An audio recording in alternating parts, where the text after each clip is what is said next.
Hello friends, ये आपके सामने क्लास 10th एनसीईआरटी की साइंस की बुक है। आज इसमें से जो मैंने छोटा सा एक टॉपिक सेलेक्ट किया है, उस टॉपिक का नाम है मेटलर्जी।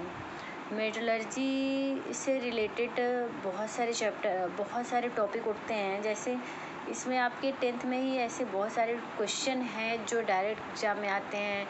जैसे ओर्स क्या होते हैं या मिनरल्स को सिलेक्ट करने के लिए पूछता है। या प्रोसेस ऑफ मेटलर्जी के प्रोसेस में जो कैल्सिनेशन और रोस्टिंग की प्रोसेस होती है उसको डिटेल में पूछता है। ज़्यादातर बच्चे कैल्सिनेशन और रोस्टिंग में ही कंफ्यूज हो जाते हैं। कभी कभी ऐसे कोई रिएक्शन दे दिया जाता है जिसमें पूछता है कि कोई भी रिएक्शन देता है, पूछता है कि ऐसे कौन सी रिएक्शन है जिसमें कैल्सिनेशन प्रोसेस हो सकती है या फिर रोस्टिंग प्रोसेस हो सकती है। तो इसके पहले हम किसी रिएक्शन को देखें, हमको ये जान लेना ज़रूरी होता है एक्चुअल में ये कैल्सिनेशन और रोस्टिंग होता क्या है।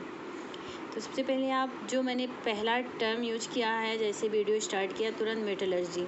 तो what is the metallurgy? Actually metallurgy क्या होता है? Extraction of metals from their ore is called metallurgy. अब किसी ओर से किसी मेटल का एक्सट्रैक्शन की जो प्रोसेस होती है उसे हम मेटलर्जी बोलते हैं। अब वो प्रोसेस होती कैसे है, ये आपके सामने मैंने डायरेक्ट बुक से ही किया है।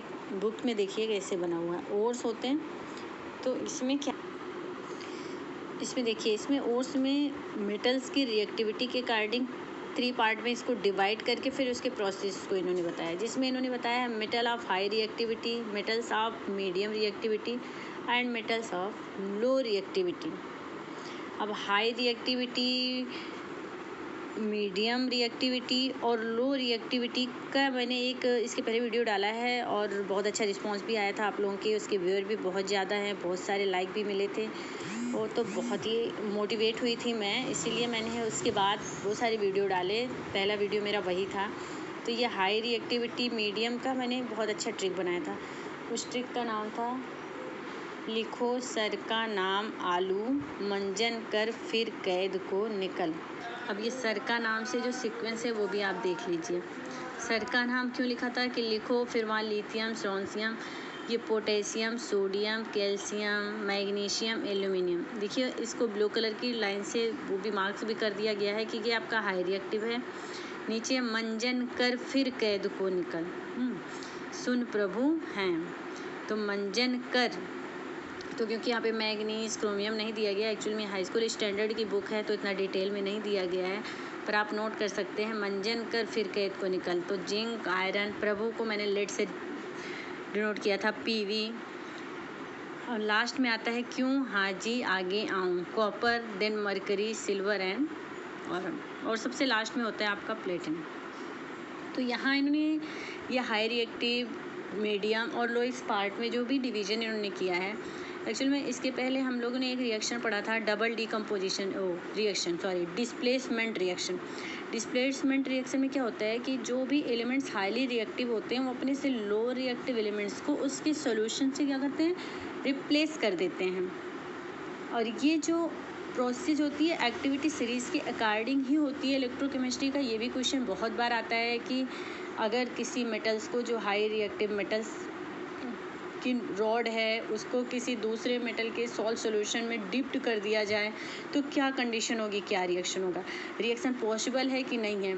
तो हम इसी सीरीज़ के टर्म में ही देखते हैं। अगर वो एलिमेंट्स उससे हायर है तो ज़रूर उसको रिप्लेस करेगा, मतलब कि रिएक्शन पॉसिबल है, और अगर उससे लोअर है तो रिएक्शन पॉसिबल नहीं है। यहाँ पे ये भी दिख रहा है कि जो भी हाईली रिएक्टिव एलिमेंट्स हैं वो इलेक्ट्रोलाइसिस प्रोसेस के द्वारा सेपरेट कर लिए जाते हैं। जो मीडियम में है वो कार्बन का रिडक्शन करते हैं, रिडक्शन यूजिंग कार्बन।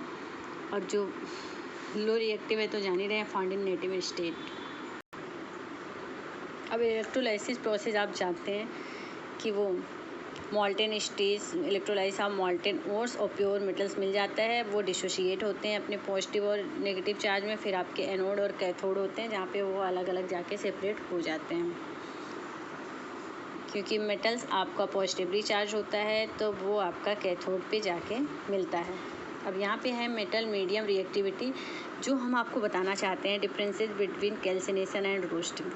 तो देखिए 2 टाइप से ओर दिया है, carbonate ore and sulphide ore. मतलब जिंक कार्बोनेट और जिंक सल्फाइड की अगर बात कर दी जाए तो ट्रिक से, क्योंकि हम इसको आपको ट्रिक से रटाना चाहते हैं, तो कार्बोनेट CA से स्टार्ट हो रहा है। स्पेलिंग आप स्पेलिंग से देखिएगा जिनको नहीं समझ में आ रहा।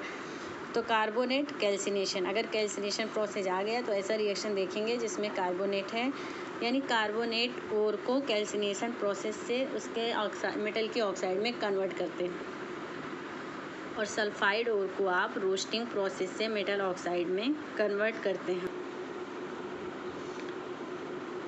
फिर हम इन मेटल ऑक्साइड का रिडक्शन करते हैं और फिर प्योर मेटल फॉर्म करते हैं। प्रोसेस क्या होता है कि किसी भी ओर्स को ओर से उसके मेटल का एक्सट्रैक्शन मेटलर्जी कहलाता है, क्योंकि मेटल्स को आप हाई रिएक्टिव, मीडियम रिएक्टिव और लो रिएक्टिव में डिवाइड कर देते हैं। तो जो सबसे ज़्यादा इंपॉर्टेंट क्वेश्चन आता है वो मेटल जो मीडियम रिएक्टिविटी के होते हैं, क्योंकि इसमें सबसे पहले आप क्या करते हैं कि मेटल्स को उसके ऑक्साइड में कन्वर्ट करना होता है, फिर रिडक्शन करके आप प्योर मेटल को फाइंड करते हैं। तो ऑक्सीडेशन प्रोसेस के ये 2 प्रोसेसेस है। एक प्रोसेस है कैल्सिनेशन ऑफ ओर और next is roasting of ore. ज़्यादातर क्वेश्चन ऐसे ही आते हैं और बहुत कन्फ्यूजन होता है, सिर्फ 10th के बच्चों को नहीं, आगे तक कन्फ्यूजन ही बना रहता है। तो फिर से पॉइंट इसको नोट करिएगा, अगर कोई भी ओर्स अपने कार्बोनेट फॉर्म में है तो कैल्सिनेशन करेंगे, और सल्फाइड फॉर्म में है तो उसका रोस्टिंग करेंगे।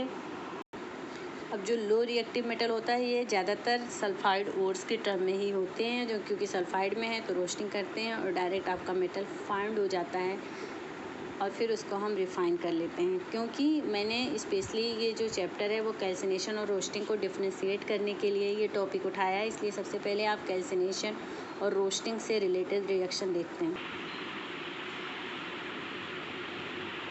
जब भी जिंक सल्फाइड को उसकी ऑक्साइड में कन्वर्ट करना है, रिएक्शन दे देते हैं, जैसे आपके सामने है ZnS को ऑक्सीडेशन करते हैं, ऑक्सीजन से रिएक्शन करा के जिंक ऑक्साइड और सल्फर डाइऑक्साइड बनता है। तो इसमें ऑप्शन दे देते हैं कि किस प्रोसेस के थ्रू जिंक ऑक्साइड और सल्फर डाइऑक्साइड गैस रिलीज होती है। तो आप पहले ही जान गए कि अगर सल्फाइड है तो रोस्टिंग है। सेम जस्ट नीचे क्वेश्चन है zinc carbonate carbon dioxide gas release होती है तो प्रोसेस कैल्सिनेशन है। यहाँ देखिए नीचे मैंने कुछ मेटल्स और उनके ओर्स के नेम मेंशन किए हैं, आप चाहे तो इसको नोट कर लीजिए, चाहे स्क्रीनशॉट ले लीजिए। यहाँ पे एक बहुत अच्छा क्वेश्चन है जो मैं बहुत बार, मुझे तो भाई 2-3 एग्जाम में मिला है, अगर आप भी चाहें तो बिल्कुल नोट करिए, जिसमें मैंने देखिए एक सर्किल में रख दिया है कैलामाइन, और ये है जिंक का ओर। कभी कभी बच्चे कंफ्यूज होते हैं, इसको कैल्शियम, पोटेशियम एट्सेट्रा से मेंशन करके चले आते हैं। Thanks for